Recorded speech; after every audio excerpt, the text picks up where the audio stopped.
Hello Fred. Hello Alex. Je suis ravi de t'accueillir sur ce nouvel épisode de TechSource. Voilà, Moi où tu aussi, je suis viens, ravi d'être là. Fred, tu viens nous vider ta stack, comme on dit aujourd'hui. Et pour que les gens apprennent à te connaître un peu mieux, on va rentrer tout de suite dans un petit vrai ou faux. Fred, tu es un spécialiste du Lean Startup en France. Vrai ou faux? Vrai. Depuis combien d'années? Depuis 2011, donc 14, 13 ans. 13 ans, ouais, 13 ans. Ok, donc tout ce qui est MVP, proto, ça tu connais par cœur. C'est mon truc. C'est ce qui me plaît. C'est ton truc. Alors, vrai ou faux, aujourd'hui, tu es plus focus sur la Gen AI et tout ce qui est intelligence artificielle. Vrai. Vrai, c'est ça qui nous permet de délivrer plus vite aussi. Donc c'était forcément la Ok. bonne chose à faire. Ok. Vrai ou faux, ta boîte s'appelle 12 MVP parce qu'au début, tu proposais de développer des protos en 12 jours pour 12 000 euros. C'est vrai? C'est ça, c'est vrai. Et c'était plutôt pour les startups. Jusqu'au jour où on a rencontré un très gros cabinet de conseil qui nous a dit vous gagnez aucun contrat avec les grands groupes parce que vous n'êtes pas. On vous croit pas. Donc on a transformé un petit peu 12 MVP. Et finalement, ça nous a beaucoup aidé. Donc maintenant, on travaille principalement avec des grands groupes. Hmm. Des grands comptes, ouais. Ok, super. Fred, j'ai très envie de savoir ce qu'il y a sur la home screen de ton iPhone. On a bien compris ton profil là, hein, donc tu es dans l'innovation, tu aides les grands comptes à innover, notamment sur l'élaboration de prototypes. Tu en veilles sur l'AI, la generative AI et ces sujets-là en ce moment. Mais à un niveau un peu plus personnel, voilà, j'aime bien savoir ce qu'ont les gens sur leur téléphone. Du coup, c'est un iPhone que tu as? C'est un iPhone et j'ai peur que tu sois un petit peu déçu. Mais je vais te Je ne montrer suis jamais ça. déçu. Alors, tu vois, il est Ouais, très basique parce que ouais, finalement, ouais. la première page, je l'utilise pas tant que ça. Ah, ok, Euh, d'accord. En fait, ce que j'ai envie de voir sur la première page rapidement, souvent, c'est la valeur des cryptos. Ouais, je vois ça, euh, direct Binance et que puis la je valeur des sais. cryptos. Ok. C'est ça. C'est probablement ouais, l'app que je vais le plus ouvrir sur mon home screen parce que les autres, Ok. ça sera des notifs en fait. Que ça soit du WhatsApp, que ça soit du mail, que ça soit. Alors, j'ai pas de notif sur le mail, mais WhatsApp ou Messenger, Mhm. c'est souvent de la notif. Et puis, tu vois, j'ai un dossier investissement avec en fait tous les, tous les autres plateformes de trading à part Binance. Et Ok. puis, attends, je vois ça, ils l'ont appelé loisir, mais en fait, c'est le fourre-tout d'Apple, quoi. C'est toutes les apps que j'utilise jamais. Oui, t'as même pas eu besoin de renommer le dossier, il a déjà été nommé comme ça. Ok. Non, non, voilà, il fallait juste les mettre Et quelque alors, part. et les quatre du bas, c'est Et, quoi? Téléphone, alors, j'ai Slack, Chrome, mail et Slack. Ouais, ouais, old school. Slack, parce que j'ai vraiment, à chaque projet, avec chaque client, on a quasiment un Slack différent. Donc, je me retrouve Ouais. parfois avec 7 ou 8 Slack à suivre en parallèle. Et c'est Et c'est intéressant. d'ailleurs probablement c'est l'appli que je dois ouvrir le plus sur mon mobile, Slack. Euh, et je sais pas si tu vois, mais du coup parce que j'ai regardé les autres épisodes, euh, Inbox Zero. Moi je suis Inbox Zero, donc dès que Ah j'ai oui, je un vois mail, ça, je ouais. l'ouvre. Ouais. Ouais. Mais pour autant, il faut pas qu'il me dérange sur mes notifs. Donc, je reçois pas de notifs comme quoi j'ai des mails. Je vais aller les Alors, fetcher à la main. ton client mail, c'est quoi? Ah bah c'est mail. C'est mail, ouais, je le vois. C'est mail. Ouais.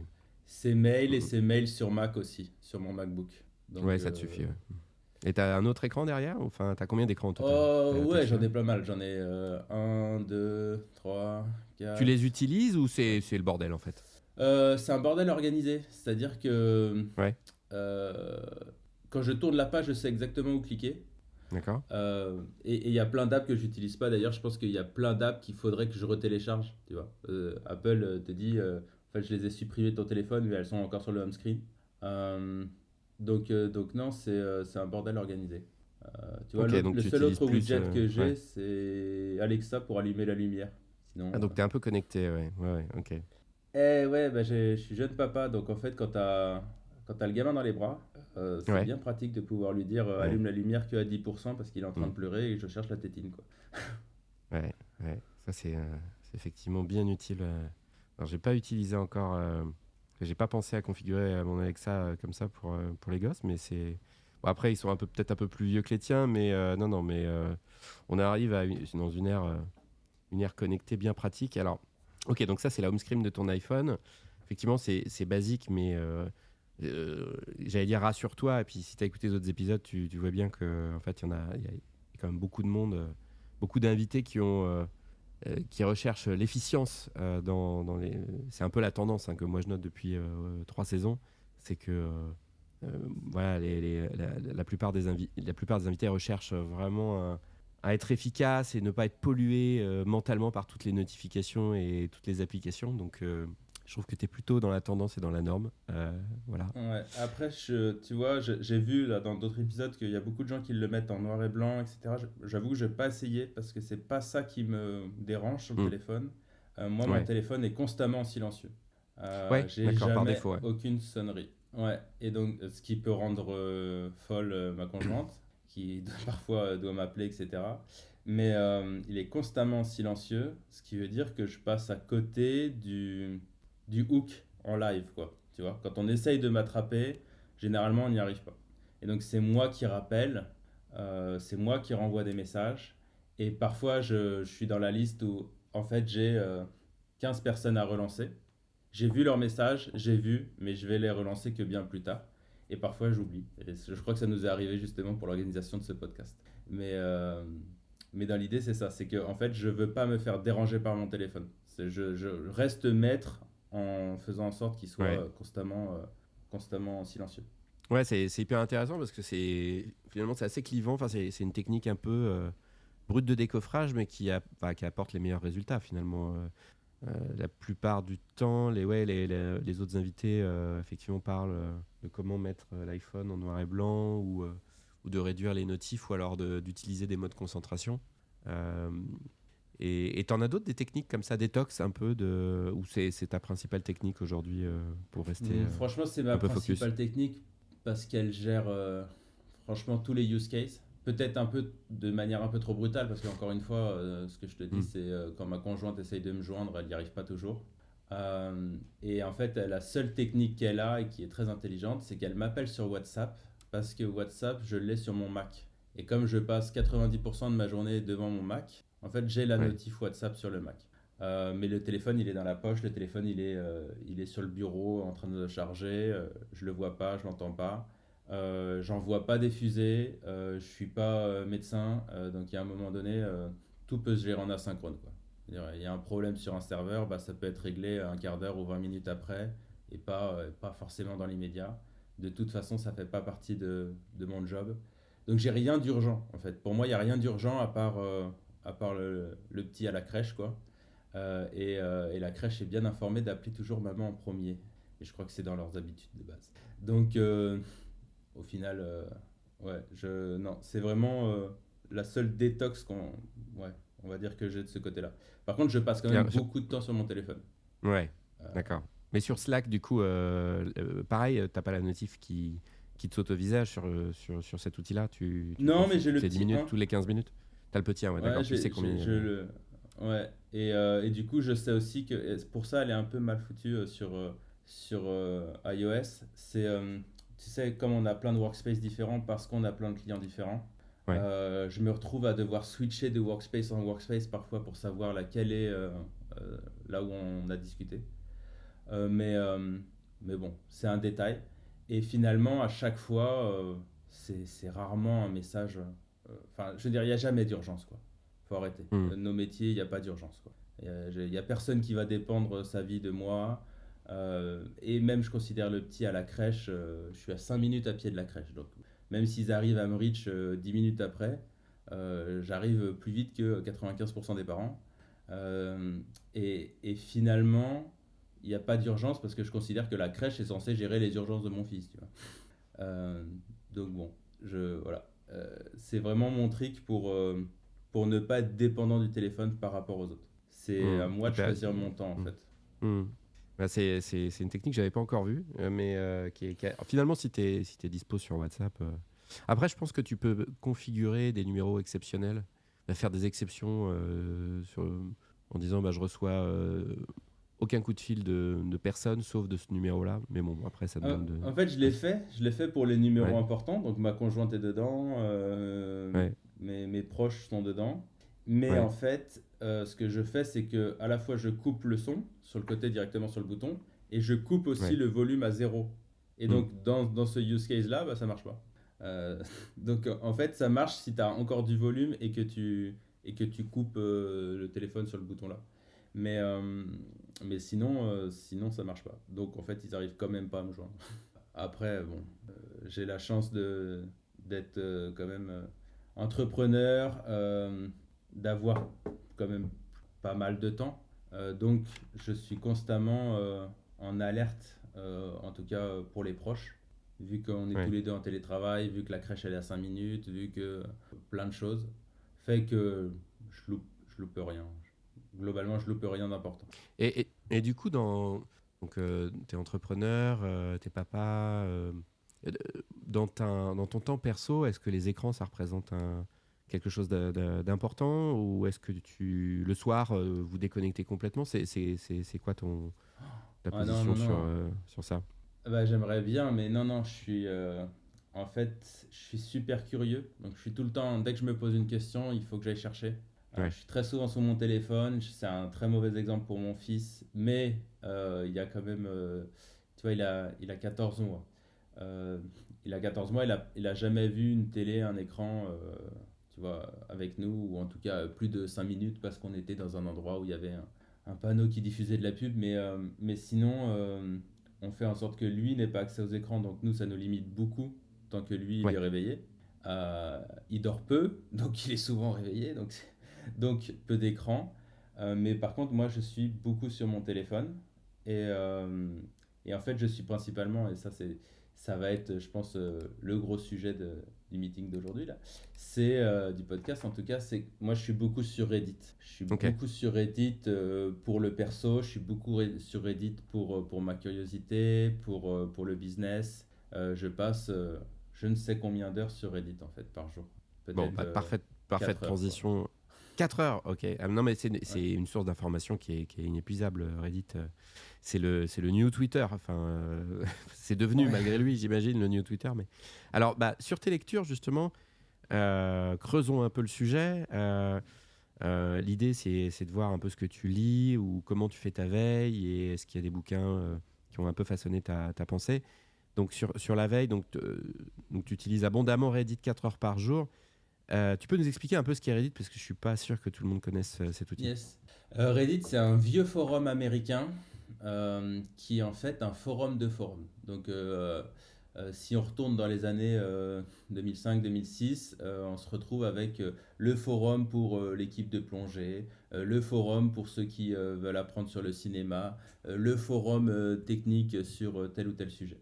Et en fait, c'est complexe à gérer parce que, je ne sais pas si tu as connu ça à l'époque, mais il y avait des solutions type PHP BB, donc tu pouvais monter ton propre forum, etc. Et Ouais. donc sur chacun des forums, tu devais avoir un login, un mot de passe, t'en rappeler, être alerté, mettre les bonnes notifications à droite, à gauche, bref. C'était un peu une horreur et tu étais enfermé dans un carcan. Si c'était le Mhm. forum sur le cinéma, bah, tu parlais que de cinéma, quoi. Et puis, bon, parfois tu avais des espaces libres où tu pouvais parler un peu de tout, mais voilà. Reddit sont arrivés et ils ont dit en fait on va faire un forum de forums. Donc chacun va pouvoir créer des sous-forums sur Reddit, qu'on appelle des subreddits, des sous-reddits. Et de là, bah, n'importe qui a un compte Reddit peut venir dans cette communauté et discuter. Et tu n'es même pas obligé de t'abonner. Donc tu n'es pas obligé de faire partie de la communauté pour lire ou partager. Et donc Reddit, c'est devenu une source d'inspiration incroyable pour moi parce que tu as à la fois des subreddits super techniques je sais pas, ça va être des développeurs qui vont te parler de nouveaux trucs qu'ils font. Tu vas avoir des subreddits un peu cute, tu vois, avec des petits chiens trop mignons qui courent dans l'herbe. Et puis tu vas avoir des subreddits un peu hard, du genre... euh, Sur les cryptos ou Ouais, sur alors ça, de. je le mets dans les techniques. Non, le hard, pour moi, c'est la vie des gens. T'en as plusieurs, c'est D'accord. Ask Reddit, Ask Men, Ask Woman, ce genre de subreddit où en fait les gens viennent poser des questions et qui sont Mhm. parfois des questions, alors tu pourrais considérer comme bêtes, et puis quand tu commences à lire les commentaires, tu vois des points de vue auxquels tu n'aurais jamais pensé. Et en fait, c'est ça que j'aime beaucoup dans Reddit, c'est que les gens sont encore anonymes de l'autre côté. On n'est pas sur Twitter, on n'est pas sur Facebook. Les gens sont anonymes et en même temps, du coup, ils s'expriment plus, ils s'ouvrent plus et donc ils te partagent des choses auxquelles tu n'aurais pas forcément pensé. Et par exemple, rejoindre un, un sub qui est pas forcément. Alors, j'ai pas vraiment de couleur politique, mais bon, bref, je me place dans le spectre Ouais, il y a un peu de quelque politique, ouais, part. Et aller lire le subreddit des autres partis politiques, ben, c'est intéressant. C'est intéressant parce que tu te dis, tiens, la même news, ouais. comment elle est partagée, comment elle est exploitée aussi, parce que tu te rends compte des gens, de comment Mhm. ils tournent les phrases, etc. Euh, ben, je Et trouve ça super intéressant. sur ta veille pro, parce qu'on comprend que sur Reddit, il y a quand même pas mal de thèmes un peu mainstream, sport, gaming, tout ça, mais sur ta veille pro, est-ce qu'on trouve des choses aussi intéressantes que sur X, même si sur X, maintenant, il y a beaucoup d'experts, d'analystes qui se sont barrés, mais toi, tu vois, tu es dans le B2B, la Gen AI, on peut faire une bonne veille sur ces sujets sur Reddit? Ouais, en fait, je sais pas. Enfin, moi, j'ai toujours considéré Reddit comme euh, un préquel, quoi, de tous les autres. C'est-à-dire que Ouais. tu vois quelque chose sur Reddit qui finit par aller sur X. D'accord, ça commence sur Reddit, ouais, ok. Ouais, enfin, c'est l'impression que j'ai en tout cas. Peut-être que je suis Mhm. biaisé. Mais ouais, il y a beaucoup de. Tu vois, tu vas avoir R Entrepreneur, donc R/entrepreneur. Tu vas avoir Mhm. Runway ML, qui est un outil pour faire des. Alors, je suis pas sûr que tu aies besoin de mettre R, mais ouais, voilà. Tu vois, tu as 3,1 millions de membres Ouais. d'entrepreneurs, tu vois. Et il y a pas 3 jours, Mhm. il y a un gars Hyper qui a intéressant. posté une idée. Et Ouais. cette idée, je l'ai trouvée super intelligente. Bon, avec un peu d'expérience, je me suis dit, moi, je vais pas me lancer là-dessus. J'ai Mhm. transféré l'idée à un jeune que j'accompagne. Et ils sont D'accord. en train d'essayer de craquer le problème, tu vois. Ouais. Et donc, en Super. fait, tu détectes des choses super rapidement si tu es, on va dire, si tu es curieux, quoi. Si tu cherches correctement, tu tombes sur plein de trucs. Et par exemple, sur Reddit, ce que tu vois souvent, c'est des ingénieurs qui vont faire, tiens, je me rappelle d'un use case, c'était des mecs qui avaient configuré des Gen AI pour simuler un studio de développement de jeux, pardon. D'accord. Et en fait, ils l'avaient fait tourner, je crois, 24 heures, ça leur avait coûté 1,80$ en OpenAI, quoi. Et les bots avaient commencé à sortir un jeu, quoi. Et c'est rigolo, tu vois, c'est Ah, c'est des bots qui sympa. ont réalisé un jeu. D'accord, c'est marrant. Ouais, c'est la Ok. Gen AI, quoi, qui ont configuré et créé un jeu, qui était pas terrible le jeu, mais bon, dans l'idée, c'était possible, c'est rigolo, petite expérimentation. Et il a fallu peut-être 3-4 jours pour que je finisse par le voir sur X, en fait. Et tu sais, c'est un peu la rengaine. Simpson l'a déjà fait, quoi. Les Simpsons l'ont déjà fait. Bah, c'est un peu Reddit. Je l'ai déjà vu sur Reddit, quoi. C'est la phrase que je dis tout le D'accord. temps à ma conjointe.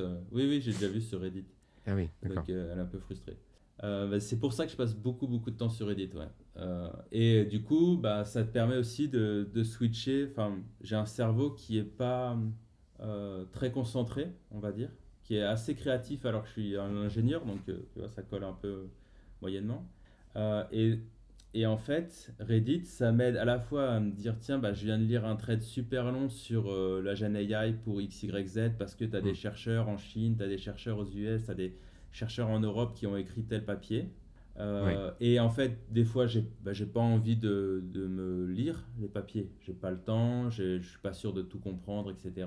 Donc, tu as des gens qui vont vulgariser ça. Et ça, c'est super.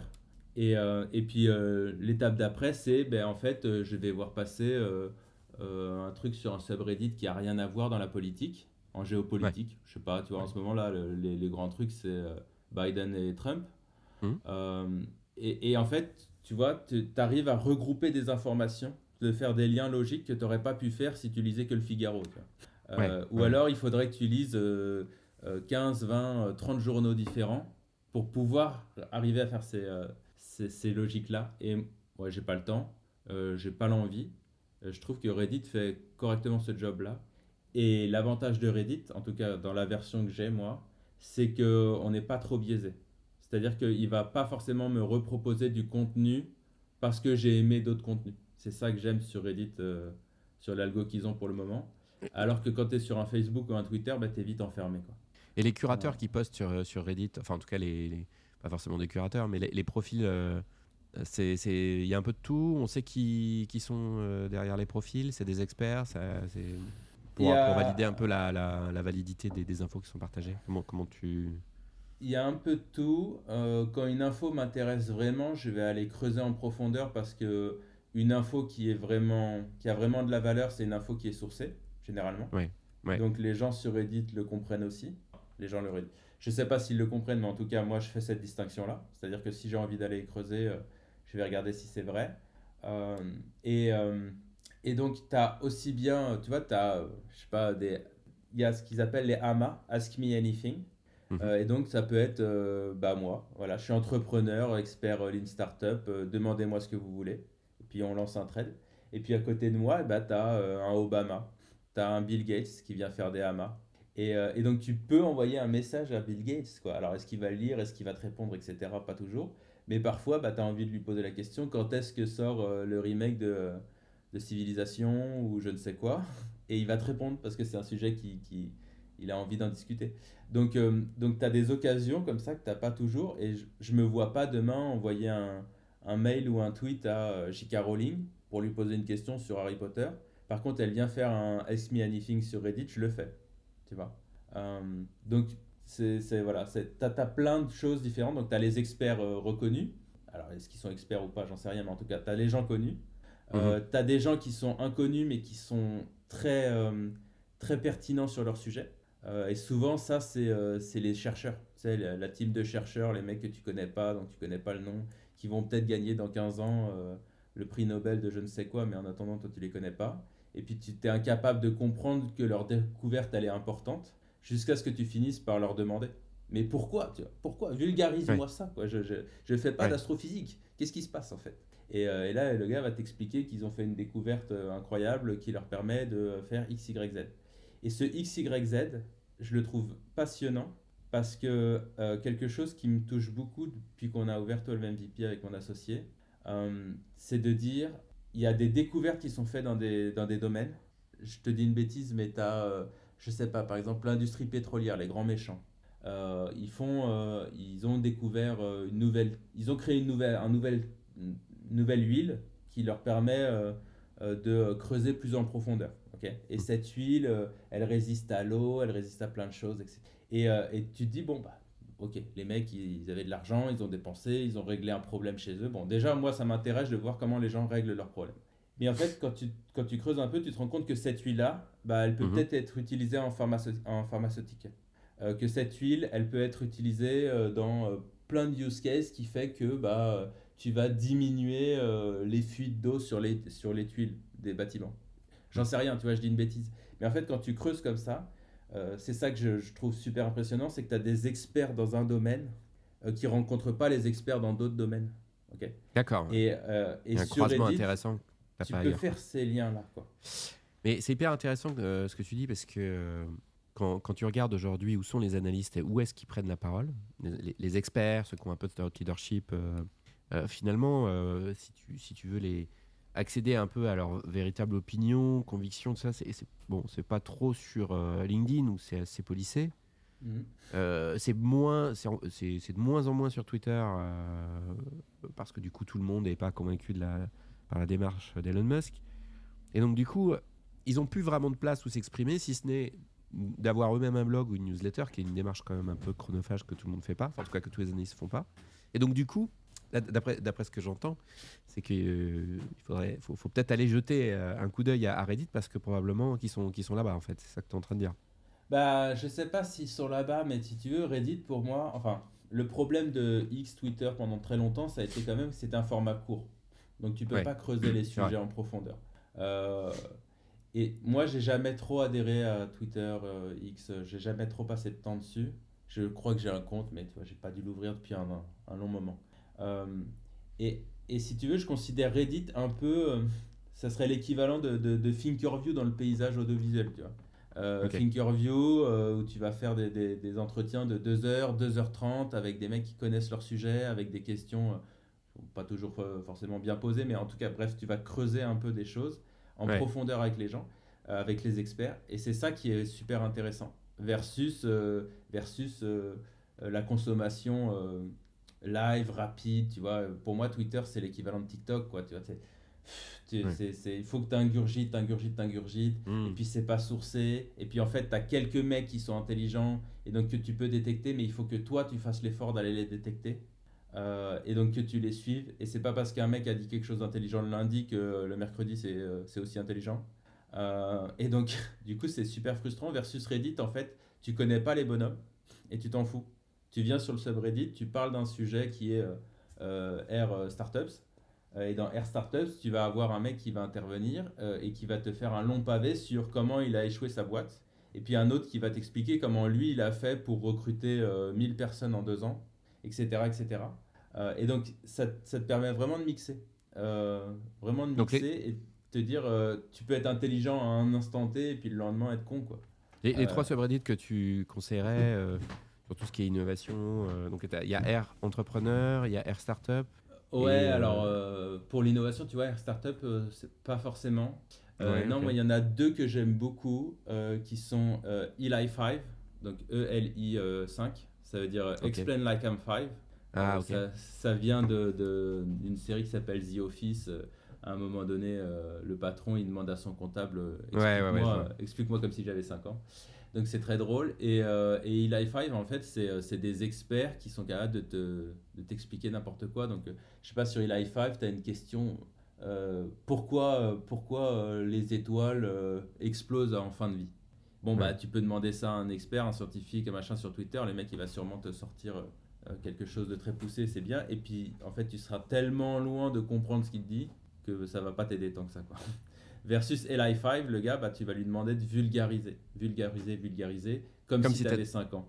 Comme si tu avais 5 ans, ouais, d'accord. Et franchement, bah, ça fait que tu apportes des sujets qui sont super intéressants. Et d'ailleurs, je suis trop content que ça existe sur Reddit parce que du coup, les Gen AI se sont probablement bien inspirés de Reddit sur plein de choses. Et donc, du coup, tu peux faire des Eli 5 avec ton chat GPT, ton Gemini, ton Anthropic, enfin Claude. Tu peux lui demander, explique-moi comme si j'avais 5 ans ce sujet-là, quoi. Ah oui, parce Et qu'ils je sont trouve ça trop nourris bien. de Reddit et donc ils ont déjà le corpus de texte Ils sont et de nourris. knowledge. En fait, ils comprennent ce que c'est que explique-moi comme si j'avais 5 ans, et puis ils Oui, comprennent Wikipédia, la page sans fin, quoi. ouais, Et ouais, donc, c'est hyper ils arrivent à intéressant. faire ce mix-là, et je trouve ça formidable que ça existe, quoi. Donc Parce qu'il y a plein Li5, de sujets que ok, j'aime pas. d'accord. Ok. Et le dernier, ça serait Damn That Interesting. C'est un subreddit où tu vas voir des choses qui sont intéressantes. Ouais, voilà, waouh, c'est Ouais. intéressant.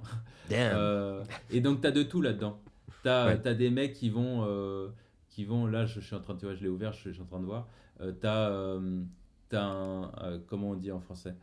Un monk, un moine, Un moine, ouais. qui grimpe pieds nus une montagne sans fin, alors qu'à côté, tu as des touristes qui sont là avec des cordes et qui galèrent. Ah oui, je vois. Et puis à côté de ça, tu vas avoir un gars qui va juste trouver, enfin, qui va te montrer comment tu fais pour nettoyer une montre en profondeur. D'accord. Et donc c'est con, mais en fait, tu apprends vraiment plein de choses différentes. Et j'adore ça parce que en fait, ça m'inspire beaucoup. Il y a plein de choses de la vie qui m'inspirent, tu vois. Mhm. Tiens, je crois que tu t'es passé devant rapidement, mais euh, est-ce que tu as déjà vu, tu sais, les machines pour couper du bois que les menuisiers pourraient utiliser, Ouais. qui s'arrêtent directement Sur la quand... peau? ouais, sur la peau. J'ai Euh, jamais vu. c'est un truc incroyable, je connaissais pas, etc. Et puis une fois que tu as vu, tu te dis, oh, c'est super bien, mais comment ça marche? Et en Ouais. fait, tu as toute une vidéo où il va t'expliquer, souvent c'est des vidéos de 1, 2 minutes, hein, on n'est pas Mhm. sur des reportages d'un quart d'heure, qui va t'expliquer comment ça fonctionne. Et je trouve ça super cool, quoi, d'apprendre comment ça fonctionne, même si demain j'avais pas prévu de me couper un doigt à la scie sauteuse dans une menuiserie, mais juste de savoir que c'est possible et que ça existe, tu te dis, mais en fait, ça, on pourrait peut-être l'utiliser dans d'autres choses. Là Et où je trouve le Reddit hyper intéressant et grâce à tes explications, là, je comprends pourquoi TikTok aujourd'hui, pourquoi X, enfin en tout cas pourquoi le contenu sur X il est tel qu'il est. Parce que quand tu regardes ça, là, ton subreddit sur Dan That's Interesting, finalement c'est ce que tu retrouves de manière complètement désorganisée et chaotique sur un TikTok, tu vois, ou sur un feed Twitter. Donc en fait, Reddit, c'est un peu la source d'inspi quoi, de beaucoup, beaucoup de choses, de beaucoup de créateurs. Quoi. Ah bah, probablement. Et puis Mm. y a des vraiment, t'as tellement de contenu qui vient du monde entier que tu peux facilement te créer une chaîne. D'ailleurs, il y en a beaucoup, des chaînes TikTok ou des chaînes à l'époque Vine, qui en fait Ah oui, s'inspiraient c'était du bien contenu Vine, de, c'était sympa. Mm. qui s'inspirait du contenu de Reddit. Et donc, juste avec le contenu des autres, tu peux le reposter sur une autre plateforme. Et puis, tu as des mecs qui font 3 4 5 millions de vues par mois en faisant ça, tu vois. Assez facilement. Parce que c'est du contenu de qualité que les gens ne savent pas aller chercher. Parce que c'est du contenu très anglophone, quand même. Donc, mes parents qui ne parlent pas anglais n'y ont pas du tout accès. Donc, Oui, demain, je c'est prends. canadien, c'est ça au départ. Hein. C'est une plateforme canadienne. Ouais, c'est possible. J'avoue que je sais pas. En tout cas, maintenant, ils sont américains Ouais, depuis un long moment. Mais, euh, mais oui, oui, ouais, c'est, voilà. Moi, ce que j'aime dans Reddit, c'est que tu as tout, en fait. ok. C'est Super un peu pour le les buffet à signaux faibles. volonté, quoi. Ouais, Ouais. ouais c'est ça ce que j'allais dire, buffet à volonté. En termes d'autres sources de veille, est-ce que tu consommes d'autres. Enfin, j'imagine que tu consommes d'autres Ouais. blogs, Euh, newsletters, éventuellement des sites pour rester en oh, veille. ouais, alors bah, moi, c'est mon côté très start-upper. Je passe beaucoup de temps, enfin, je passe tous les jours, au moins une fois sur Product Hunt. Product Ah, Hunt, c'est Product un Hunt. site Ouais. où tu peux lister, tu peux faire ton lancement de projet, tu vois. Tu as fait un outil, tu as fait quelque chose, et puis tu peux le montrer au monde sur Product Hunt. Et en fait, je l'aime beaucoup, Product Hunt, parce que ça m'inspire beaucoup de voir ce que les autres font, de voir des choses qui sont faites mais mal faites, de voir des choses qui sont faites auxquelles j'aurais jamais pensé dans ce carcan euh, que peut être, ouais, Twitter, encore une fois, bloqué. Donc, Mais t'es toujours un peu sur Product Hunt. Tu fais partie des gens j'y vais tous les des jours. OG qui restent un peu. Ouais. Ouais, mais j'y vais tous les jours, tu vois. Mais comme Reddit, j'y vais tous les Mm. jours. Mais je participe très peu, je commente très peu, je Mm. like très peu. Mm. Par contre, ce qui est rigolo, c'est que je vois passer les copains dessus. Donc, tu vois, des Ouais. fois, c'est des gens à qui j'ai pas parlé depuis 5 ans, c'est toujours des copains Mm. pour moi. Mais du coup, tiens, Typeframe, par exemple, si tu remontes un tout petit peu, euh, Ouais. Typeframe, là, voilà, c'est un copain qui a racheté ce SaaS il y a quelques mois Mm. et qui le fait décoller, Thibaut. Et donc, je pense à eux. Et donc, bah, tu vois, ça me permet aussi de refaire des mises en relation, de relancer des contacts, etc. Alors, pour ceux Euh, qui nous écoutent et qui voudraient en savoir plus sur Product Hunt, et tu peux peut-être nous décrire ça, mais enfin, c'est un must absolu quoi, dans la tech. Ça a été en tout cas une référence, un site référence absolu pour tous ceux qui étaient dans le milieu des startups. Et aujourd'hui, un peu moins, mais effectivement, pour faire une veille produit ou même d'avoir cette capacité à détecter des signaux faibles, c'est un site qui est majeur. Je trouve qu'il a un peu perdu de sa superbe depuis 2 3 ans. Il est plus aussi lu ou recommandé qu'avant. Peut-être que la communauté s'est un peu éclatée sur d'autres forums de discussion, des Discord, je sais pas trop, mais ça reste une bible, quoi. Hein. ouais, en fait, moi, ce que j'aime bien avec Product Hunt, c'est que tu croises aussi bien des grosses boîtes. Ouais, Microsoft, il va t'annoncer un nouveau LLM ouais. que tes copains qui ont fait un truc dans leur coin, quoi. Et en fait, c'est ça que j'aime beaucoup parce parce que tu as toute l'intelligence. Enfin, je sais pas, hein, c'est peut-être mon prisme, mais tu as toute l'intelligence des petits makers comme nous, quoi. Tu vois, deux ingés peuvent te faire un truc incroyable Mm. et te transformer une boîte en billion-dollar compagnie. Euh, et ça, enfin, de toute façon, ils vont forcément à un moment donné passer sur Product Hunt. Tu as de grandes chances pour qu'ils passent sur Product Hunt parce que c'est pas des commerciaux, ils savent pas faire du marketing et il y a un moment donné, le format Product Hunt, c'est trois photos, un petit texte et t'expliques ton produit, quoi. Et donc tu vois ceux qui sont entraînés, ceux qui Ouais. sortent d'école de commerce, tu vois. Et puis tu vois ceux qui sont moins bons. Pour autant, la solution qui est créée derrière, elle est peut-être excellente. Ou en tout cas, l'idée, le postulat de base, il est excellent. Donc ça m'inspire beaucoup. Et en fait, ce que je fais, c'est pas tellement les 5 premières tu vois, que je regarde. En fait, chaque jour, tu peux lister je ne sais combien de boîtes. Donc là, c'est le top semaine sur lequel tu es. Mais si tu remontes là, lundi, tu vois, j'ai pas encore regardé, mais ça c'était hier. Voilà, tu peux voir le top de la journée. Mm. Et en fait, moi, ce qui m'intéresse beaucoup, c'est tous les projets qui sont cachés. Tu vois, je veux pas voir Ouais, que bien le top sûr. Ouais. 5, je veux voir les autres en dessous. Mhm. Et ils ont instauré un truc un peu nouveau qu'il n'y avait pas il y a un an, c'est que maintenant les votes, donc avant c'était du vote en live, donc chacun arrive, like le projet, etc. Et donc ça monte ou ça descend. Ouais. Maintenant ils te laissent, je crois, 3, 4, 5 heures, je ne sais pas exactement, mais Pour ils te modifier ton laissent un vote? delta. Ouais, en fait, donc les votes sont cachés. Les votes sont cachés, D'accord. donc tout le monde vote pour le produit, et donc t'es pas influencé par tiens, bah, je vais continuer de upvoter le premier, tu vois. Ce qui fait qu'il y a des produits Ah, d'accord. qui T'as n'auraient un pas petit... gagné, qui commencent à monter un petit peu. C'est très intéressant. On a un petit asynchrone, un petit délai asynchrone là, Ouais, et pour je sais pas de éviter. combien c'est, mais c'est 6 heures, je crois, quelque chose comme ça.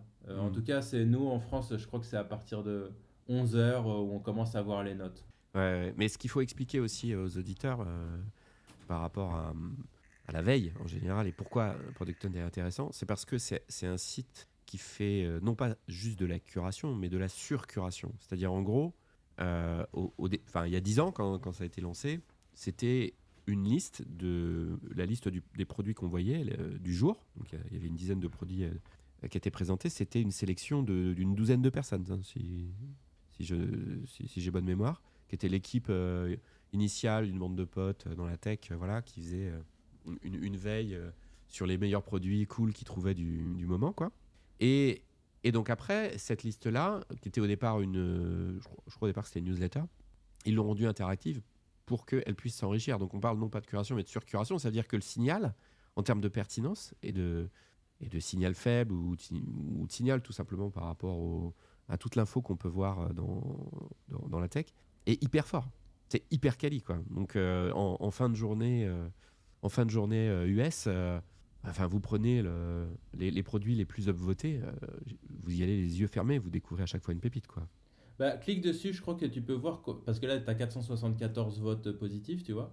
Mais si Ouais. tu ouvres le lien, non, ouais, là, directement sur le titre, normalement, je crois que tu peux voir le nombre de vues. Sur le lien, sur le Ouais, ah oui. faut que tu ouvres la modale, là. Ok. Et après, tu as le vu maintenant. Ah, je savais pas. Et il me semble que tu as le nombre de vues, j'ai vu ça il y a pas longtemps. D'accord. Euh, Ouais, ils ont bien rajouté. et Il donc, y a du coup, tout. Ouais, c'est tu le te upvote. rends compte que c'est à peu près un fois 30 par rapport au nombre de likes. Ah oui, Donc, d'accord. Oui, ah oui. Donc, Je vois tu ce as que tu 1000 veux dire. likes, tu as 30 000 vues. Et Ouais, finalement, c'est assez peu. Sauf que ouais, c'est 30 000 vues de mecs qui sont plutôt quali, c'est je ça. pense. T'as un reach qui Euh, est incroyablement quali, quoi. Ouais. et donc, ouais, et du coup, je trouve ça intéressant. Et parfois, tu vois des produits où. Parce que, tu vois, des fois, je regarde la liste et puis je les ouvre pas tous, hein, clairement. Donc, en fait, Oui, je bah oui. compte pas dans les vues Ouais. dedans. Mais quand j'en ouvre un, souvent c'est que je le trouve super intéressant. Et ça arrive peut-être, je sais pas, je dois en ouvrir maximum un par jour, quoi. Tu vois. Et, Donc j'ouvre la moi, liste, hmm. mais j'en ouvre qu'un par jour, quoi. Moi, je l'utilise plus comme source de veille. C'est une erreur. Mais typiquement, alors moi, j'ai une technique pour la veille. On en discutait avec Damien Douani sur un précédent épisode. Et on a une habitude avec Damien, mais avec d'autres veilleurs. C'est peut-être ton cas aussi. C'est la technique de l'écureuil. C'est-à-dire, tu sauvegardes dans des onglets. Là où tu trouves en fait l'info, tu caches ta noisette directement au trou le plus proche. Donc, si je trouve des choses sympas sur Twitter, je fais dans le signet. Et voilà, je me suis pas connecté depuis longtemps sur le Hunt, mais de mémoire, c'est ce que je faisais et je reprenais tous les signets dans lesquels j'avais partagé des choses et, euh, et c'était à chaque fois une pépite, quoi. Il y avait rarement de choses achetées, quoi, à la fin. Ouais, alors moi je fais ça un peu, mais je suis complètement désorganisé. Encore une fois, c'est mon cerveau créatif. Tu vas voir, c'est très bizarre, mais j'ai beaucoup de copains qui utilisent Notion ou qui vont utiliser Ouais, euh, plein d'outils comme ça pour sauvegarder leurs bookmarks. Moi, mes bookmarks, je les ai directement dans mon Chrome, comme un cochon, on va dire. Ce qui fait que ça m'arrive de galérer parfois à retrouver un site ou retrouver une info. Et en même temps, je me dis, bah, si je l'ai perdu, c'est que c'était pas si important. En fait, tu vois, je suis un peu comme ça. C'est-à-dire, bah tant pis, c'est la vie, tu vois. Genre, si je le retrouve pas, ouais, c'est que ouais, soit ils ont pas explosé au moment où je m'étais dit que, soit en fait ils règlent pas vraiment le problème parce qu'avec ouais. 4-5 mots-clés sur Google, si je les retrouve pas, c'est qu'ils doivent être nuls en marketing ou je ne sais quoi. Et, euh, et donc, je pousse pas plus loin. Donc, je suis un peu abandonnationniste comme ça, tu vois. J'abandonne pas mal les choses. Euh, à contrario, j'utilise beaucoup enfin, comment dire, les applis que j'ai accessibles partout. Tu vois, tout Ouais, à l'heure, quand on discutait, c'est pas Gmail, c'est Mail que j'ai sur mon téléphone. ouais, C'est pareil sur mon MacBook. L'outil que j'utilise le plus sur mon Mac, c'est probablement mes notes. ouais, moi Parce aussi. Ouais. que je peux le faire sur mon téléphone, je peux le faire Ouais, sur mon Mac, je peux me faire des listes. Le jour où ils ont mis les bullet lists là, que je puisse ouais. cocher, c'était incroyable. Et voilà. Et en fait, ça me fait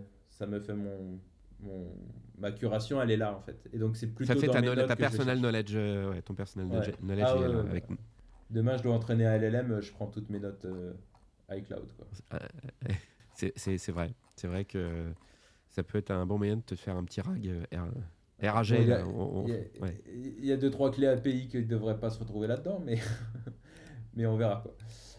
Donc, Euh, ce qui est intéressant avec ta manière de constituer un peu ton second cerveau, on va appeler ça comme ça, c'est que tu rentres dans le type de veilleur qui est plutôt communautaire. C'est-à-dire, en gros, moi, ce que je vois en ce moment, c'est que tu as, souvent deux types de veilleurs. Schématisé, tu as celui qui a plutôt une démarche journalistique, ou en tout cas qui est très média, qui est orienté média, ou qui va suivre des experts, qui va faire une veille par contenu. Voilà. Et puis, tu as, un autre type de veilleur qui se dit finalement, les meilleures infos, elles sont issues des communautés, et si les communautés en parlent pas, il n'y a pas de raison de suivre les sujets. Ou en tout cas, ce qui ne remonte pas naturellement, c'est que finalement, il y a un tri naturel qui s'est fait. En fait, il y a un tri naturel, mais moi j'aime aller chercher ceux qui ont perdu dans ce tri. Et c'est ça Ouais. que j'aime bien avec Product Hunt. C'est-à-dire que tu vas avoir Mm. 15 apps, tu en as Mm. 5 qui vont performer de dingue, mais ce qui m'intéresse, Ouais. c'est les 10 d'en bas. Enfin, les 5 Ouais. aussi probablement, mais les 10 Ouais, parce d'en bas, que c'est ça qui m'intéresse parce qu'en fait, ils ont quand même été sélectionnés. bah, ils ont quand euh, même été sélectionnés, j'ai envie de Voilà. te dire. Ouais. Mais ils n'ont pas connu le succès à cet endroit-là. Et en fait, je crois Ouais. qu'un des plus gros défauts que j'ai et de 12 MVP aussi en règle générale, c'est que on est très bon dans ce qu'on fait, mais on est Ouais. très nul en marketing. Et donc on fait des choses, mais je te jure, c'est très frustrant. On a fait des choses 3 mois avant des très grosses boîtes. C'est juste qu'on n'a pas communiqué dessus. Et quand on Ouais. arrive et qu'on présente notre solution, les gens nous disent: Ah, mais oui, ça existe, je l'ai vu la semaine dernière chez X, Y, Z. Mm. Et t'es super frustré, tu vois. Et tu te dis, bah, t'as encore loupé un coche. Et ça m'arrive, mais enfin, tout le temps, tout le temps, tout le temps. Est-ce qu'on est aussi abouti que des solutions que Microsoft peut sortir? Je suis pas sûr. Faut être honnête, hein. Mais la réalité, c'est que souvent, je pense qu'on est précurseur parce qu'on a plein d'idées smart que les gens n'ont pas vues encore. Et donc, on les développe rapidement, parce que c'est la force aussi du Lean Startup. On les développe rapidement, on les met sur le marché et on communique très mal. Et donc, ouais, voilà, c'est très frustrant, quoi. Donc moi, j'aime aller voir les losers des winners, tu vois. C'est genre, si tu regardes les JO, là, quand on va regarder les JO à l'athlétisme, les mecs, les deux derniers qui sont arrivés, quoi, du marathon, bah, c'est quand même des mecs qui ont fait le marathon, quoi, tu vois. Toi, tu l'as pas fait, et il l'a Ouais, quand ouais. même fait en 2 fois plus rapidement que toi, quoi. Bon, c'est les Ouais. losers, mais chapeau, quoi. Parce que moi, je l'ai pas fait, quoi.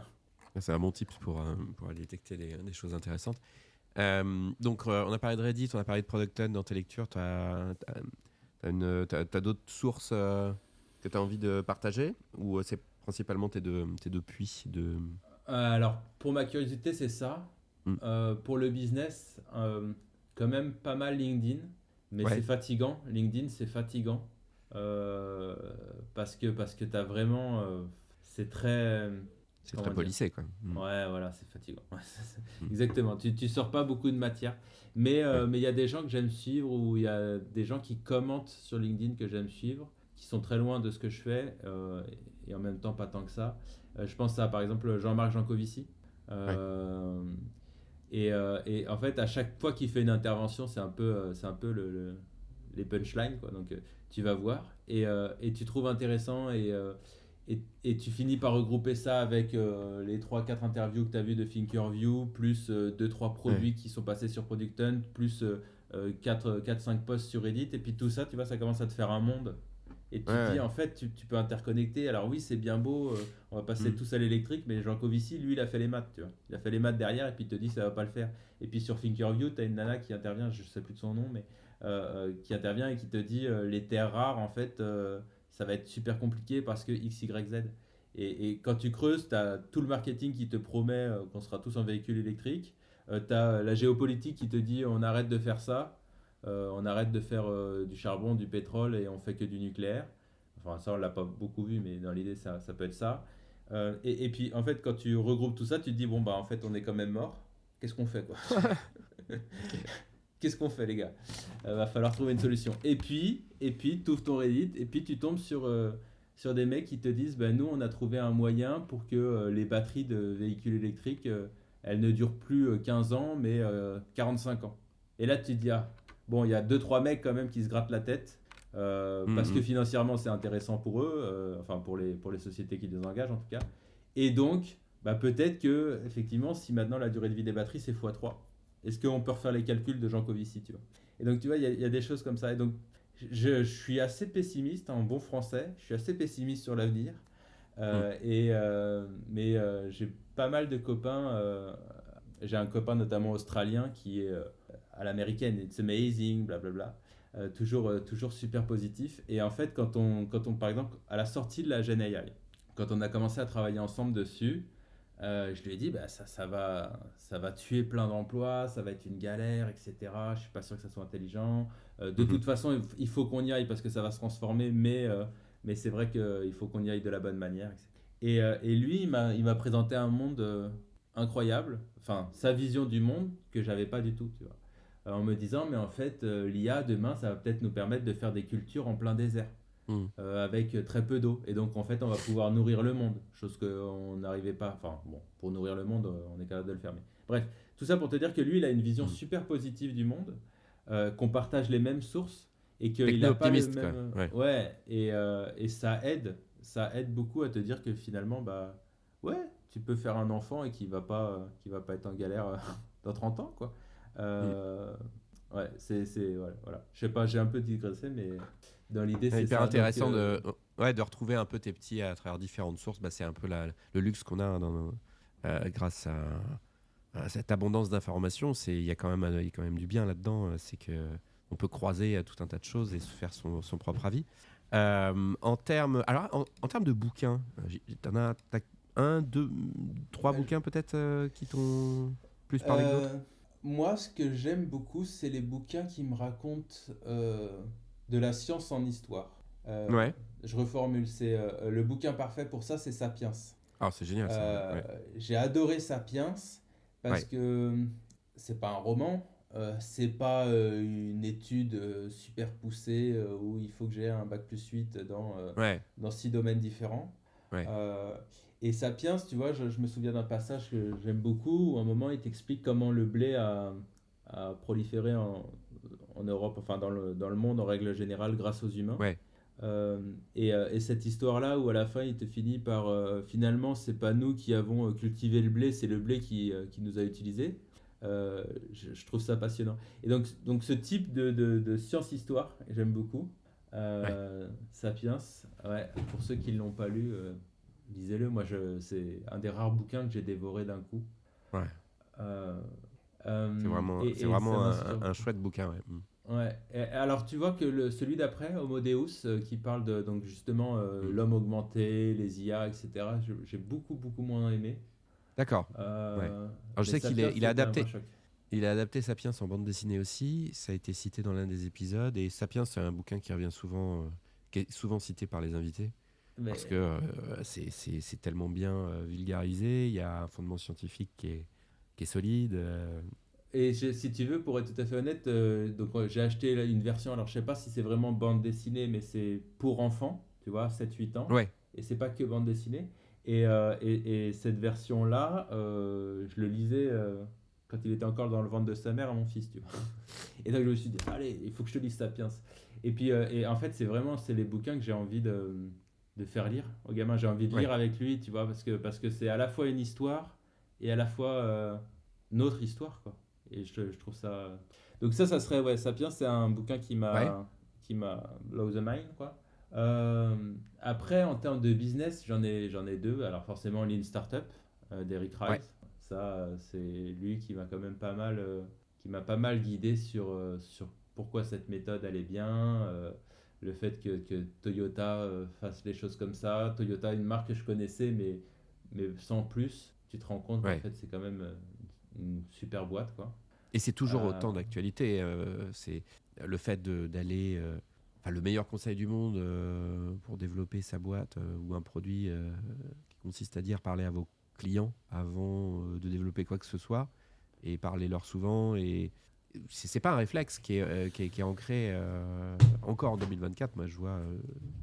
C'est toujours quelque chose de contre-intuitif et que les organisations font pas ouais, d'eux-mêmes. Donc c'est toujours c'est super d'actualité ce frustrant. bouquin. Ouais, Ouais, et d'ailleurs, c'est un peu, c'est grâce à All In Startup que 12 MVP a décollé ouais, et a pu travailler avec des gros clients. D'ailleurs, c'est assez rigolo parce qu'à chaque fois qu'on arrive et qu'on explique la méthode du Lean Startup à une très grosse boîte, ils sont en train de nous dire, mais on n'est pas une startup. Puis finalement, ouais, ils se tapent la tête dans les murs et ils se disent, bah ouais, c'est vrai que ça, on le fait pas, quoi. Euh, ouais. donc, ouais, le Lean Startup, c'est vraiment un bouquin qui a pas mal changé ma vision des choses. Et moi, en tant qu'ingénieur, j'étais vraiment dans la solution. Donc en fait, tiens, j'ai une idée, je vais le développer. Ça va être rapide. Ouais, Je vais le ouais, faire, je vais le mettre et voilà. Le Lean Startup, le fait de devoir te poser, de discuter avec des gens, de comprendre leurs besoins, déjà, voilà. Donc ça m'a aidé à grandir en tant hmm, qu'ingénieur, on va dire. hmm. Euh, je te disais tout à l'heure que j'étais nul en communication, marketing, etc. Enfin, je suis nul parce que j'ai pas la discipline de le faire tous les jours. J'ai un problème de discipline, hein, c'est le côté peut-être créatif, mais ouais, j'arrive pas à suivre des plans. C'est aussi peut-être pour ça que je suis entrepreneur. Mais j'arrive pas à suivre de me dire tous les lundis je fais ça, tous Ouais, les mardis je vais faire ça pendant 2 heures. Je sais pas faire. Je sais pas faire. S'il y a un bouquin qui me plaît, bah, je vais prendre l'après-midi, je vais le lire. S'il y a un truc sur Reddit que je trouve incroyable, je peux passer des heures dessus. Donc j'ai pas, voilà, j'essaye de pas me bloquer des programmes dans l'agenda. Mais un bouquin que j'aime beaucoup, c'est Start with Why de Simon Sinek. ouais, ouais, ouais. Start with Why. Simon Sinek, en fait, j'ai découvert ça sur son TEDx à l'époque, alors qui doit être assez vieux maintenant, 2008-2009, où il t'explique le Golden Circle. Et en fait, un peu comme Sapiens, tu vois, il te raconte une histoire en fait. Il te raconte que Ouais, finalement le Golden Circle, c'est comme le cerveau humain, quoi. Et que suivant comment tu pitches aux gens, tu as plus de chances d'avoir leur intention, tu as plus de chances de détecter des choses, hmm. etc. Donc, ouais, Start with Why, j'aime beaucoup. Qui est un peu redondant en vrai comme bouquin à lire parce qu'il te bombarde de pourquoi, pourquoi, pourquoi. Euh, mais, euh, mais ouais, c'est pareil, ça c'est un bouquin que j'ai lu en une après-midi, quoi. Il y a le TEDx qui est bien aussi de Simon Sinek, Ouais, une vidéo qui explique, hein, enfin, qui est un peu le support, la bande son de son bouquin, quoi. Hein. ouais, Euh, et vraiment bien. Bah, j'ai commencé par le TEDx, j'ai fini par le bouquin. Et tu vois, ouais. sur LinkedIn, par exemple, Simon Sinek, Hmm. c'est un des bonhommes que j'aime voir. Il fait des Oui, bah vidéos écoute, ouais. courtes. Il donne la pêche, ouais. C'est vraiment quelqu'un qui donne la pêche. Je suis d'accord sur LinkedIn. Je crois qu'il a commencé vraiment à se mettre sur LinkedIn il y a 1 an et demi, parce qu'avant il était quand même pas, il Mhm. était pas aussi actif. Et là, il fait des podcasts. Il traite, de ce qu'il connaît le mieux. Et c'est vrai que tu scrolles son profil tous les jours. Bah, je crois que sa boîte s'appelle le Optimiste quelque chose. Donc c'est sûr que Ouais, The Optimist Company, voilà. Donc c'est bah oui, c'est Montinex, c'est la dose de pêche qu'il faut qui te donne la pêche un peu tous les matins. C'est ouais, et Montinex encore qui une ressemble à ça. fois, le truc qui me plaît, il te raconte des histoires de société. Ouais, Tu vois. Il va te dire, ben, je me souviens d'un use case où il t'expliquait pourquoi donc Ford à l'époque essaye de copier Toyota, les usines Toyota, parce que les usines Toyota, ça ouais. marche super bien, etc. Sauf que ce qu'on a appris aux Japonais, c'est dès qu'il y a un problème sur la chaîne de montage, même si c'était pas ton job à toi, tu as Ouais. le droit de tirer sur une ficelle pour prévenir quelqu'un qui vient voir si effectivement il y a un problème ou pas et réajuster Ouais. la chaîne de montage. Ouais. Euh, donc, General Motors ou Ford, je ne sais plus lesquels des deux, essayent de reproduire l'usine Toyota aux US. Ils le Ouais. font, et en fait, ça ne marche pas parce qu'aucun Américain tire sur la corde, même quand il y a un problème. Et en fait, c'est un problème de culture parce que les Américains, dès qu'ils préviennent qu'il y a un problème, en fait, ils se font engueuler. Ouais. Euh, et donc, comme ils se font engueuler, bah, ils arrêtent de dire qu'il y a des problèmes, quoi. Ouais, non, ils aiment pas trop avoir le rôle de Cassandre, quoi. Mm. C'est ça. Et en fait, c'est ce genre de petite histoire qu'ils racontent régulièrement que j'aime beaucoup. Ouais. euh, parce qu'il y a plein de use cases où tu te dis, ouais, c'est incroyable. Tu sais, il y a des fois, tu te dis, les choses tournent super bien jusqu'au moment où il y a un gros problème. Et quand il y a un gros problème, tu te dis, bon, attends, quand même, on est français ou je ne sais quoi, ça va quand Ouais. même bien se passer, tu vois. Eh ben non. Eh ben non. Euh, donc, euh, et une fois que tu sais ça, tu vas aller creuser, tu vois, tu vas aller Ouais. comprendre pourquoi ça s'est mal passé. Donc, tu as des gens sur. Tiens, tu vois, l'exemple concret que j'ai en tête, c'est Sanofi qui a pas réussi à sortir un vaccin pour le Covid-19. Tu vois. Alors que Ouais. plein de labos dans le monde a réussi, Sanofi, blablabla, etc. Et en fait, quand tu commences à creuser le pourquoi, Ouais. mais tu comprends que c'est culturel en fait. C'était pas qu'ils avaient des chercheurs plus bêtes que les autres, c'était pas qu'ils avaient moins de pognon que les autres, c'était un problème culturel. Et c'est ça sur lequel je me bats au quotidien avec les grands comptes pour les aider à changer de process, à changer de manière d'être pour justement appliquer le Lean Startup au mieux, quoi. Et tu as des grands comptes qui me laissent faire. Il y a Ouais. des grands comptes, alors grands comptes où on va dire très très grosses PME. Pour moi, c'est ETI du coup, qui font plus de 1,5 milliard, mais qui est toujours pas un grand compte, tu vois. Ouais. J'ai des clients comme ça qui nous ont laissé carte blanche. Et Ok. puis j'ai des grands comptes qui sont où tu vas te dire bah, jamais on va pouvoir innover avec eux, jamais on va pouvoir travailler correctement avec eux, et qui en fait dédient des gens à suivre notre méthode. Ça, c'est trop cool. Je l'avais pas, tu vois, au début. Je me battais avec les épaules, avec les poings, pour dire aux gens qu'il fallait absolument faire des lean startup comme ça, et puis c'était mal fait, et puis c'était pas agile, c'était moitié agile, et puis c'était agile fait par un grand cabinet de conseil, donc c'était agile Ouais. tant que ça vendait des jours, quoi. Euh, et finalement, j'ai de plus en plus de grands comptes où j'étais très surpris qui te laissent faire des choses parce qu'ils estiment que tu es expert dans ça et que c'est ça qu'il leur faut. Et pour en citer qu'un seul, c'est du coup, c'est pas vraiment privé, pour le coup, c'est la Marine nationale. Tu vois, j'aurais pas dit que la Marine nationale, les mecs nous laisseraient faire des trucs lean. Ouais. C'est pas les premiers dans ma liste, quoi. Ouais. Et Ouais. pourtant, on a fait des choses avec eux et ça s'est super bien passé, quoi. Donc voilà. Bah, bref, Qu'est- donc Qu'est-ce ça que tu conseillerais, c'était. qu'est-ce que tu Ouais. conseillerais à un grand compte justement qui veut plus innover, mais qui a peur de mal itérer avec ses clients ou de mal appliquer cette méthode? Parce que en fait, toi, ta spécialité, c'est le lean startup et c'est l'agilité, mais finalement, ces grosses structures, elles ont toujours très peur d'initier des conversations avec les clients parce que elles ont peur de l'image qu'elles donnent, même dans un POC, même dans un environnement agile, c'est très compliqué pour elles de lâcher prise un peu et de se dire, OK, on a un bac à sable, on peut se tromper pendant 3 mois.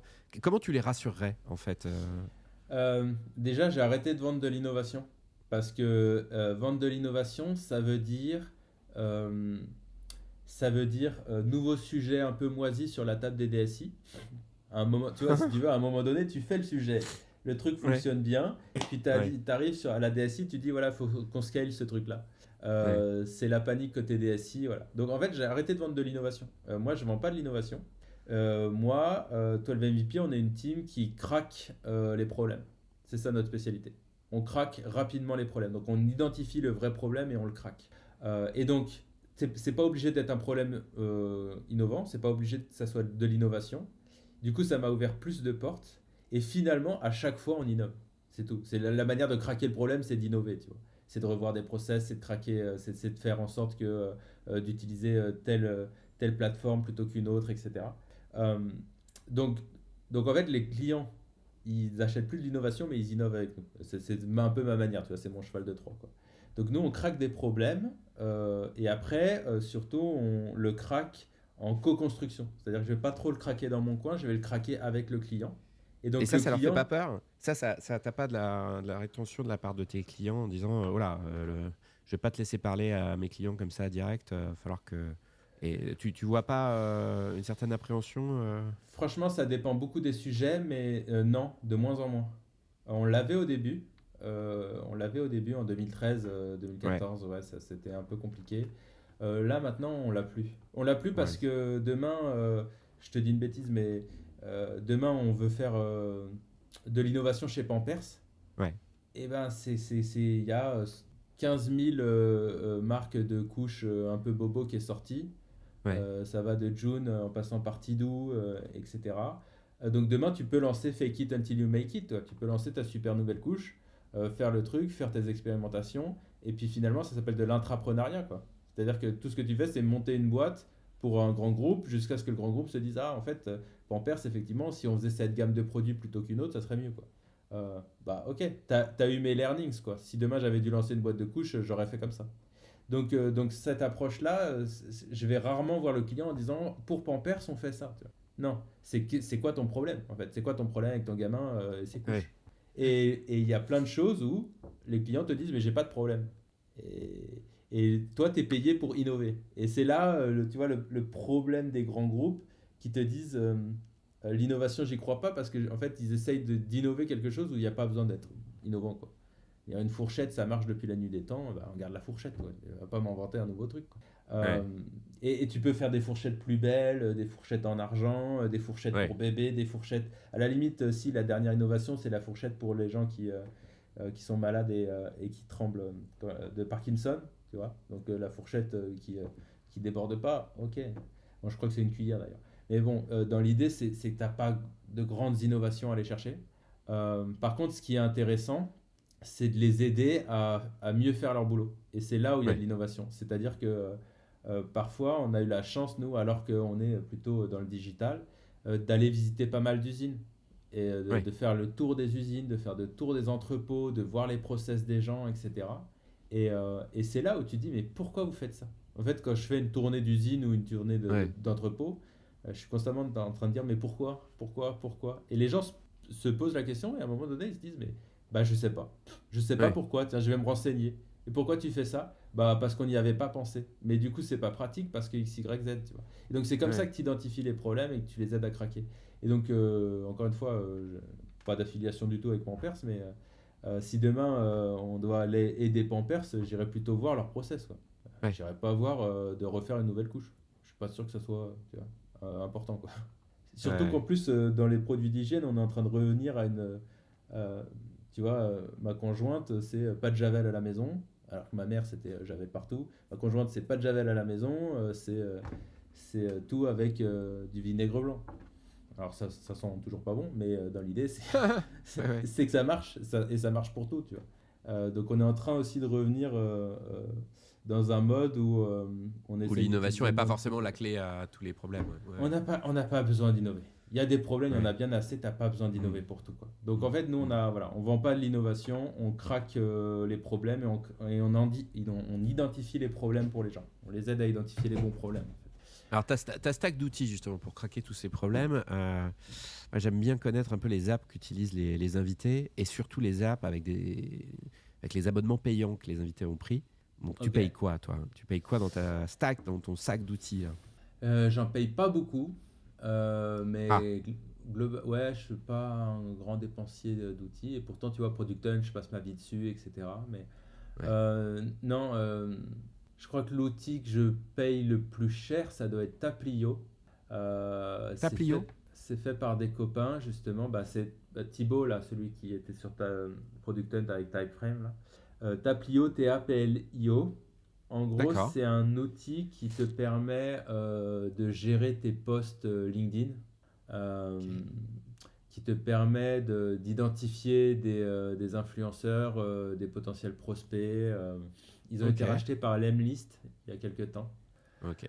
Euh, et en plus, pour être tout à fait honnête, je l'utilise beaucoup parce que voilà, Thomas, Tom Jackson là, et Thibaut, c'est des copains. Et donc, euh, bah, j'aime aider les copains. Donc à la base, je me suis dit, bon, bah, je vais prendre un petit peu un outil comme ça pour eux. Et puis finalement, en fait, leur outil est super bien, il est incroyable. Euh, mais Ok. c'est ce que je te disais, donc c'est de la programmation de post LinkedIn, c'est de l'écriture potentielle de post LinkedIn, de réponses, enfin bref, il est super. Ok. Super pour faire du personal branding. Le problème, c'est que il faut une discipline, quoi. Il faut t'y mettre. Ouais, ouais, ouais. Et c'est là où tu vois. Donc là, je vais probablement engager quelqu'un pour utiliser Taplio pour mon compte LinkedIn, tu vois. J'en suis venu à ça, quoi. Ouais. Euh, Ok. et puis les deux autres outils que je paye, parce qu'après c'est des trucs de compta et tout, donc on s'en fiche. Mais c'est Canva. Ah, Canva, c'est la vie. Ouais, Canva, c'est Et la t'es obligé de vie. l'avoir, ouais. Mm. C'est la vie pour faire des belles slides en fait. Ah oui, Pour faire des belles moi, slides. même pour faire de la vidéo et de l'édition vidéo maintenant, hein, Ouais, alors j'ai pas trouvé ça super efficace pour la vidéo, mais pour les slides, ouais, pour les slides, Canva, je ouais. Mm. l'utilise tout le temps. Euh, Ce qui est un peu bizarre, mais ça, encore une fois, c'est mon pote australien qui nous a mis dessus, qui a fait les premières slides sur Canva, que j'ai trouvé très belles. Et je me Ouais. suis dit, c'est vrai que c'est pratique. Arrête un peu Google Drive, arrête un peu PowerPoint. Mais alors, Euh, c'est arrivé dans la sphère mainstream Canva de manière très forte depuis 1 ou 2 ans. Ma femme est instite et c'est le genre d'outil Canva qui existe quand même depuis 5 ans, quoi. Mais ouais. depuis 1 ou 2 ans, ils se sont mis vraiment sur un usage qui arrive même chez les particuliers ou sur d'autres professions. Mais ça arrive très très fort, quoi. Genre, aujourd'hui, je le vois utilisé par beaucoup beaucoup de monde, quoi, Canva. Franchement, il est très bon. Il y a deux, trois trucs qui peuvent m'embêter parfois, mais ouais, il est très bon. Très vite, tu fais quelque chose de joli. Ouais, Et en fait, ce que j'ai compris, c'est vraiment ça, c'est que le papier cadeau, il est aussi important que le cadeau, quoi. Et que nous, on c'est était ça. très mauvais en papier cadeau et plutôt bon en Ouais. cadeau. Donc, Bien résumé, ouais. Ouais. Canva, ça nous aidait à faire des beaux papiers cadeaux aussi. Ok. Et le dernier, c'est au quotidien, pour le coup, c'est ChatGPT, hein. Eh oui, t'en as beau. Ton abonnement, ouais. ChatGPT en premium. Mm. euh, ouais, heavy user de ChatGPT, hein. J'utilise tout le temps pour tout. Ouais. Ce qui me permet aussi de détecter des choses, enfin des idées. Voilà. J'utilise aussi bien pour écrire un mail que pour me donner des idées sur des sujets, que pour m'expliquer en e-Li5 des, des, des, des choses que j'ai pas compris. Euh, et donc, Et tu l'utilises toi pour dans ton agence pour aider tes clients est-ce que tu commences à utiliser ChatGPT comme une autre source, un autre cerveau ou plusieurs autres cerveaux pour aider alors, pas tes... directement ChatGPT parce qu'il est nul pour ça. D'accord. Mais on utilise OpenAI derrière, donc Ouais, en API. Et ouais, on a typiquement un des outils qu'on a, il s'appelle Brainstorm. d'accord. Et c'est un outil où en fait tu peux inviter 4-5 IA différentes avec toi dans un Ouais, meeting.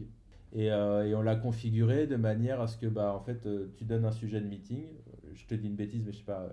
Un vélo électrique sans batterie, tu vois, un truc un ouais. peu chiant, tu vois. Et puis t'invites des experts, t'invites un expert mécano, t'invites un expert marketing, etc. T'invites différents experts. Et puis ils viennent te challenger dans notre outil. Et en fait, j'aime beaucoup cet outil-là parce que les IA, déjà, elles ne parlent pas toutes seules. Donc, elles te disent c'est une bonne idée ou une mauvaise idée, elles te donnent leur point de vue et elles te challenge, elles te posent une question. Et en fait, quand elle te pose une question, toi, tu peux lui donner un peu plus de contexte. Donc, tu démarres une vraie conversation et à tout moment, tu as un autre expert qui intervient et qui dit non, mais attends, Ouais, parce que moi, je suis spécialisé en marketing et c'est vrai que ton truc là, c'est pas terrible parce que X, Y, Z, tu vois. ouais, ouais. Et en fait, j'aime beaucoup cet outil-là pour ça, mais ça reste de la Gen AI. Donc, avec des profils de base sur ChatGPT, les profils sont pas entraînés et tu as juste l'impression de discuter avec un mauvais cabinet de conseil, quoi. Ouais, ouais. Alors que l'idée sur notre outil, c'est qu'on a configuré des bonhommes, qu'on les a fine-tunés et donc qui connaissent beaucoup plus de choses, quoi. Ah, moi, ce que j'avais envie de... Alors toi, tu m'as montré en fait cet outil-là. Il y a longtemps, C'est ouais, je assez... pense. Ouais, il y a quelques mois. J'étais assez bluffé parce que j'ai l'impression de voir un peu le futur du conseil. C'est-à-dire que ce que tu fais toi à ta propre échelle pour ton agence, d'avoir développé cet outil-là, qui te permet ou qui permet à ton client d'être accompagné, c'est un peu du conseil outillé, quoi. C'est-à-dire en Mhm. gros, tu l'accompagnes avec un outil pour délivrer de l'expertise. Ce ce que tu fais toi à ton échelle avec ton agence, c'est probablement ce que feront les gros cabinets de conseil dans quelques années, c'est-à-dire non pas de proposer de l'intelligence humaine, mais de proposer de craquer un problème entre le consultant, ses avatars et l'intelligence du client lui-même, quoi. Il va y avoir une espèce de dialogue à trois qui va. Et ce que tu m'as montré, vraiment, je crois vraiment potentiellement, ouais, l'avenir du consulting peut être fait de cette manière-là, où chaque cabinet va pouvoir développer des experts IA hyper fine-tunés, avec des prompts très très forts, avec derrière des bases de connaissances énormes, de niches qui vont affiner, qui seront propres à chaque cabinet finalement. Et finalement, vendre du consulting, ça sera non seulement vendre l'intelligence humaine, mais ça sera aussi vendre la capacité d'interagir avec ces GPT, comme on dit. Ouais. Et je te trouve très, très, très en avance par rapport à tout ça, quoi. Tu vois, ça Sachant fait partie des... sachant qu'évidemment, je connais le futur, c'est pour ça que je dis ça. Ouais, c'est pour ça, merci. Tu pourras me dire si on a fait du meilleur marketing qu'avant. Parce que tu vois, ça fait partie des problèmes qu'on a. C'est-à-dire que, genre, super idée que tu as vu il y a plusieurs mois, mais qui existait déjà plusieurs mois en avance. Donc, il y a au moins, je sais pas, on avait dû le faire en juin dernier, ce truc-là. Et pour autant, on l'utilise pendant les workshops avec nos clients. Nos clients se disent, ah, mais c'est super cool, etc. Mais j'arrive pas à reach un market de fou. Alors qu'effectivement, c'est le futur. En fait, demain, c'est sûr que des gros cabinets de conseil, ils auront leur propre SMI, là, le Subject Matter Expert, des experts en la matière, qui connaissent tout sur tout, toute la boîte, tous leurs clients, etc. Sauf qu'il y a quand même un moment donné, on a besoin de l'humain, encore aujourd'hui, en termes de qualité d'IA, elle va faire 80% du boulot pour toi, donc tu as encore besoin des 20 derniers pourcents. Et ces 20 derniers pourcents, tu peux aller chercher chez les seniors. Dans 20 ans, peut-être que l'IA aura encore besoin d'une assistance humaine, probablement d'ailleurs, j'en suis quasi sûr de ça. Pourtant, ton senior, il sera à la retraite, ok. Et ton junior, il n'aura pas été formé correctement puisqu'il n'aura pas vécu les problèmes, vu que c'était les IA qui faisaient son job à l'époque. Et je pense qu'il y a il va y avoir les cabinets de conseil vont à la fois essayer de développer leur SMI et se battre pour pas trop le mettre dans les mains des clients. Parce que c'est simplement une perte de chiffres futurs. Donc si tu as envie de gagner à court terme, tu le fais. Si tu as envie de gagner à long terme, tu essayes de pas release ce truc-là, quoi. Donc je sais pas trop encore comment ils vont réagir. T'es sur le haut de la gaussienne, quoi, tu vois. C'est-à-dire que t'es trop en avance, quoi, tu vois. Il faut attendre un petit peu plus. Peut-être, c'est un peu l'idée. Mais ouais, je sais pas. En tout cas, je pense que le futur du conseil, c'est forcément des consultants mieux équipés. Et donc équipés avec des outils IA, c'est sûr, tu vois. Maintenant, comment on fait pour éviter de perdre un peu la connaissance parce que l'apprentissage, le fait d'être un senior, c'est pas parce que tu as passé 20 ans dans une boîte. Le fait d'être senior, c'est parce que tu as acquis plein de sujets différents, que tu as craqué plein de problèmes différents, que tu as identifié des solutions différentes, etc. Et donc ça, si c'est l'IA qui fait 90% de ce travail-là, je suis pas sûr que tu t'apportes tant de choses que ça. Et pour beaucoup de clients, peut-être que les 90% que fournit l'IA sera suffisant, tu vois. Et donc ils se passeront complètement du cabinet de conseil. Ça, c'est pas du tout impossible. Et les éditeurs à côté vont se battre pour eux pousser à fond ça. Donc Microsoft, ils n'ont pas de cabinet de conseil, ou quand ils en ont, c'est minime dans leur chiffre d'affaires. Salesforce, ils ont pas de cabinet de conseil, où c'est pareil, quand ils en ont un, c'est minime. Il ouvre, il meurt, il ouvre, il meurt. Bref, tous les 5 ans, c'est un peu comme ça. Mais dans la réalité, c'est que eux, ils vont pousser pour qu'il y ait moins de conseils, quoi. Donc demain, ils vont te vendre leur IA et tu vas lui dire sur Salesforce, je veux que tu fasses ça, j'ai besoin que tu me sortes ces chiffres-là, et puis le truc va le faire tout seul. J'ai besoin que tu me crées un rapport comme ça, et Einstein GPT va finir par le faire tout seul. Et donc là, tu n'auras plus tous les consultants qui sont dans les cabinets spécialisés pour les Salesforce, pour les SAP, pour ce genre de choses-là. Il y en a 90% qui vont disparaître. Hyper intéressant. Guerre, il va vraiment y avoir la guerre éditeur-cabinet de conseil, qui était d'abord plutôt l'inverse, c'est-à-dire les cabinets de conseil étaient contents d'avoir des éditeurs pour pouvoir vendre des solutions, tu vois. Ensuite, Ouais. les éditeurs se sont dit, mais en fait, on est aussi fort que les cabinets de conseil. Donc là, c'est l'équilibrage en ce moment, tu vois. Entre Salesforce qui dit, je t'envoie du business, et le cabinet de conseil qui dit, bah, moi aussi. Donc en fait, on est copains. Ouais. Ouais. Jusqu'au moment où l'éditeur il va reprendre le truc. En fait, j'ai plus besoin de t'envoyer du business parce que je facture mon SMI à 3 000 € par mois à ton client final, tu vois, quand toi tu lui facturais 30 000. Donc merci, au revoir, quoi. Et Ouais. ouais, Il va y avoir des overlaps et des merges dans les prestations, c'est ce que tu dis, quoi. Bon, ouais. c'est hyper intéressant comme prédiction. On va terminer l'épisode sur un peu tes actus du moment. Est-ce que tu as deux, trois choses à annoncer? C'est quoi tes projets 2024? 2024, tu avais vu Brainstorm, je suis pas sûr que tu aies vu l'autre outil qu'on est en train de développer. On est en train de faire un SaaS qu'on a fait pour nous à la base, D'accord. Ok. qui te permet, tu rentres un problème, un Ouais. contexte, et on va te générer un persona, un lean canvas, un plan marketing, un SWOT, un business model canvas, un diagramme de veine pour la désirabilité, ce genre de choses-là. Et donc en fait, cet outil-là qu'on a appelé InnoMaker, c'est un outil à la base qu'on a fait pour nous. Et finalement, à chaque fois qu'on le montre, comme un peu brainstorm, les clients se disent, mais moi aussi je le veux. Donc on est en train de le transformer, on a déjà 2 clients, et l'idée c'est de faire exploser ça pour les très Donc, grands comptes rapidement. t'es dirigé par des questions dont tu discutes avec l'IA et ça te génère au final un framework, quoi, tout rempli, type Value Proposition Canva, type. Ouais, exactement. Et tout ça en se basant aussi sur les données data, enfin sur les data des clients. Ok. Et ça avec des experts aussi en la matière. C'est-à-dire que demain, tu vas me dire, bah, je veux que tu entraînes un expert CFO qui réagit Ouais. comme notre CFO à nous, tu vois. Ce genre de choses-là. Et donc, ouais, l'idée, c'est d'accélérer euh, la prise de décision sur les innovations. Ok. Ouais. Là, je discutais avec une boîte, c'est un petit, donc c'est une très grosse boîte, mais petite direction de l'innovation, ils sont 5. Ouais. Ils traitent en moyenne par an une dizaine d'idées. C'est ce qu'ils peuvent faire, quoi.